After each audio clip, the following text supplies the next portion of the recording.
Every journey begins with a single step, and mine led me right into the heart of Japan without ever leaving New York. Here inside a sake brewery nestled in the bristling city, tradition and craftsmanship coexist with modern innovation. For over 2 millennia, sake has been more than a mere beverage in Japan. It's a cultural cornerstone. From ancient Shinto rituals to modern celebration, sake unites people and communities, weaving a tapestry of stories that span emperors, monks, and artisans alike. Today, this legacy thrives not only in Japan, but also in an unexpected corner of the world.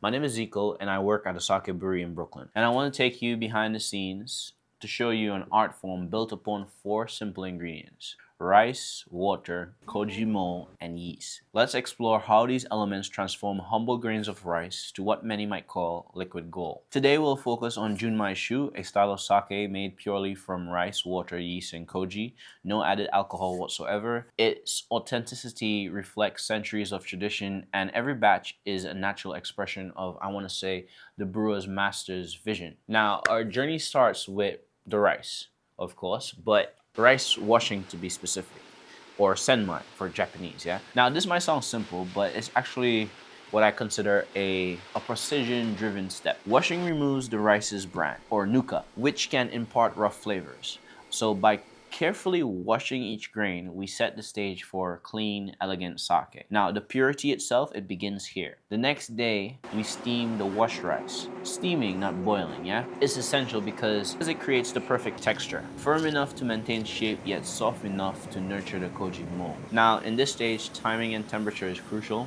A minute too long or too short can disrupt the entire delicate balance. With that, we move on to what I consider the heart of sake brewing, which is the koji. At this stage, we inoculate the steamed rice with a mold called Aspergillus oryzae and spread it out in a warm, humid room. Now, over 2 days, the mold's enzyme convert the rice starches into fermentable sugars. Now, koji gives the sake its depth, sweetness, and complexity. And without it, there would be no sake as we know it. Now, after we created the koji, we move on to the next ingredient, which is the yeast. Now, the yeast is the, I want to say, the life force of fermentation, and the strand we choose shape aroma, flavor, and alcohol content, guiding the final personality of the sake in totality.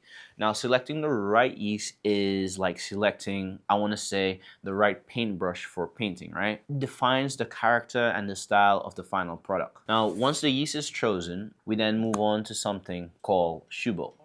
So with the koji, the yeast, and the steamed rice at the ready, we craft the Shubo, or what would be commonly known as starter mash. This concentrated mixture lays the groundwork for fermentation. So in this intimate environment, yeast cells multiply, primed to transform the sugars unlocked by the koji into alcohol, right?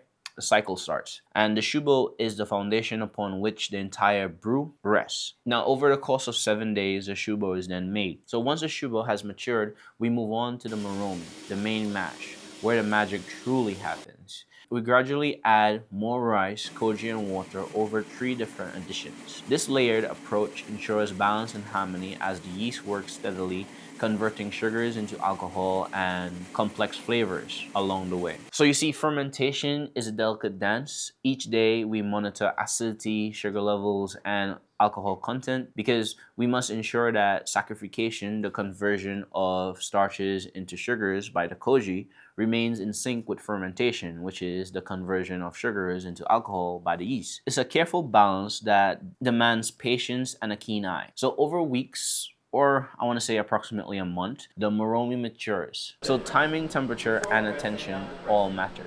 The slightest misstep can shift the flavor profile. So we remain vigilant, guiding the sake towards perfection. When the fermentation is complete, we separate the sake from the rice solids, or known as the lees, yeah? So pressing requires strength and a gentle care, I should say. So too much pressure can extract bitter flavors, too little leaves precious sake behind, but the right amount of pressure reveals a clear, fragrant liquid that I want to say is the essence of our labor in totality. It's kind of weird, right? But depending on the style, you may filter the sake to remove lingering particles. Some variations leave the sake alone after pressing, like maruka or shiburatate, unfiltered, offering more bold textures and flavors. Others are gently clarified, resulting in a bright, polished drink. So finally, the sake is bottled. Each bottle itself is a time capsule of tradition and technique, ready to be shared with the world. It carries with it the story of countless careful steps and skilled hands working diligently every day to make it happen. Sake is more than a beverage, it's an experience best enjoyed with good food and good company. Traditional pairings like sushi and tempura highlight sake's subtle flavors, but its versatility shines beyond Japanese cuisines. Soft cheeses, grilled fish, and even the hearty steak can find harmony with the right sake. Experimenting with serving temperature can unveil, I want to say, new dimensions. You see, chill sake may reveal crisp floral notes, while gentle, warm sake brings forth rich, savory depth. Now, there is a sake for every palate and for every moment. One of my favorite moments is watching someone taste sake for the first time. Their surprise and delight reminds me